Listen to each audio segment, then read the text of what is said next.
Welcome to the Equipped Disciple channel. My name is Rick McClatchy. I will be your host. We are here to be and to make disciples of Jesus, and we do that through daily Devos, through Sunday sermons, and through other discipleship resources. We are here to equip you to be an equipped disciple. All right, welcome into another day of your daily Devos. I'm Pastor Rick, and we are jumping in to a new chapter, Genesis chapter 10. The whole chapter is Noah's family tree, essentially, with no fun pictures or graphics to look at. So it's going to be an interesting one. I don't know that we're going to read every single verse, but we're going to jump in and we're going to check it out. And then I have a couple of lessons I think we can learn today from what we read. So let's give it a shot. What do you say? Like and comment and subscribe if you could be so kind. I'd appreciate it. It'd be awesome. All right, and then we'll just jump right in here. Verse 1, these are the family records of Noah's sons, Shem, Ham, and Japheth. And they also had sons after the flood. Japheth's sons, Gomer, Magog, Madai, Javan, Tubal, Meshech, Tyrus. Gomer's sons were Ashkenaz, Riphath, and Togarma, and Javan's sons, Elisha, Tarshish, Kittim, and Dodanim. From these descendants, the people of the coasts and islands spread out into their lands according to their clans and their nations, each with its own language. So looks like potentially they're that they actually went to all these places after what happens in the next chapter of Genesis. So it's a chapter that falls in the middle of some historical narrative kind of stuff going on. But tells you more, than what you're immediately next going to read about. So sometimes it gets a little confusing because you can think, wait, they each had their own language, and then you read in the next chapter that everybody had the same language, and they got divided up by language, and you're like, what is going on? But it's just because this chapter covers more time than when the next chapter is reporting on. So verse 6, Ham's sons, Cush, Mizraim, Put, Canaan, Cush's sons, Seba, Havilah, Sabta, Rama. So it goes on and on and on. Verse 10, his kingdom started with Babylon. Essentially, we are going to jump down just more names. We're looking at, again, Shem and Ham and Japheth and all of their lines just going down one by one. Shem's sons right here, verse 22, were Elam, Asher, Arphaxad, Lud, and Aram. And Aram's sons, Uz, Hul, Gether, and Mash. Arphaxad fathered Shelah, and Shelah fathered Eber. Eber had two sons. One was named Peleg.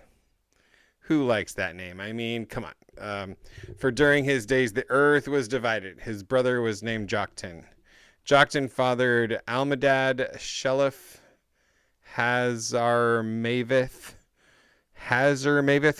and Jerah, Hadoram, Uzal, Dikla, Obal, Abimael, and Sheba. Bless you. Ophir, Havilah, and Jobab, all these were Joktan's sons. Their settlements extended from Mesha to Sephar, the eastern hill country. These are Shem's sons by their clans, according to their language and their lands and their nations. These are the clans of Noah's sons, according to their family records in their nations, the nations on earth spread out from these after the flood. So one of the things that Noah is communicating, or that Moses is writing in Genesis to communicate for Noah, is that his sons did exactly as God said, in the sense of be fruitful and multiply. They went forth and filled the earth, kind of a thing. And so that's definitely one of the reasons why these scriptures exist, but also to kind of point out the lineage so you can follow along in these different lines and see who followed the Lord, who didn't follow the Lord, who rebelled, who was honorable, who accomplished things. What did they accomplish? What were their contributions? All that kind of stuff. But so it lays out so much groundwork for what we are for what's going to come in the stories, because the way that Shem's descendants become the Israelites, and then some. And then you have Ham and his son Canaan, and all of the Canaanites that come out of his line, and then how really then the conquering of Canaan in the years future, it's actually, I mean, again, everybody in the whole world is related to each other at this point because of the flood. But it kind of starts making some interesting, lines to draw. But it's also important to know that it wasn't just random. It wasn't really about the land as much as it was about people serving God or not serving God. So the Israelites were going into Canaan, and they were attacking other nations for judgment against sin, because God wanted to judge the nations, and he was using the Israelites to help accomplish that, which is why the Israelites, got in trouble when they didn't follow the directions the way they were supposed to, because then it made that segment of God's judgment kind of get a little waylaid or delayed. So this lays out a lot of groundwork for us.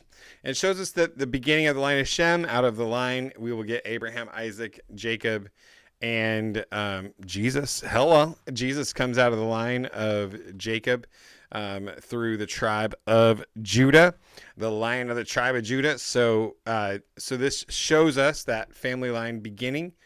And the family tree, it tells you where you came from. It tells you where you came from. It tells you the kind of stock that you're raised in. It tells you the kind of the environment that you got raised in. But what it doesn't tell you is it doesn't tell you where you're going. Now, it can give you strong indicators on where you're going if you don't do anything about it. So it's really helpful for us to pay attention to where we came from and make sure that we make necessary adjustments for those parts of our origin story, if you will, that are less than stellar, because we all have a family of origin that we come from that treated us a certain way, that behaved a certain way, that ingrained certain things in us. But it doesn't mean that it has to tell the story of where we're going, right? We can grow in understanding, we can mature, we can learn from the mistakes of the past, and we can begin to do better. God is always drawing people to himself and always making a way. And so what I mean by that is, as we look at Ham and Japheth and how their lines didn't exactly go and serve the Lord long term, right? They kind of went off and departed into their own ways and all kinds of idol worship and such. But at the same time, we look and we see stories of a Moabitess woman and a Canaanite and a Hittite being welcomed into the lineage of Christ, into the family of God, because God is always drawing people to himself and always making a way. So I just wanted to pull all of this to your attention, that the family tree, one, it's telling us a lot of stuff that's helping lay a lot of groundwork. It shows us the beginning of the line of Shem that ends up being the Israelites, the people of God, his chosen possession. And then it tells you where they all came from, but it does not tell you where you're going. Okay. So we are not defined by the aspects of our past, but if we don't pay attention and we don't adjust and we don't learn from, then they most certainly will kind of paint the picture of the future. And always remember, God is always drawing people to himself, always making a way. That's why we need to always be ready to have an answer for the hope that lies within us. We need to be ready in season and out to preach the gospel and to declare the mighty works of God in our generation. So with that, big hearty, God bless you. Don't be limited by where you came from. Don't be intimidated by where you think God's calling you to be, but step into it with passion and with courage and with boldness, and let's go and do all that God's called us to. Amen. God bless you. Have a great day. I'll see you tomorrow.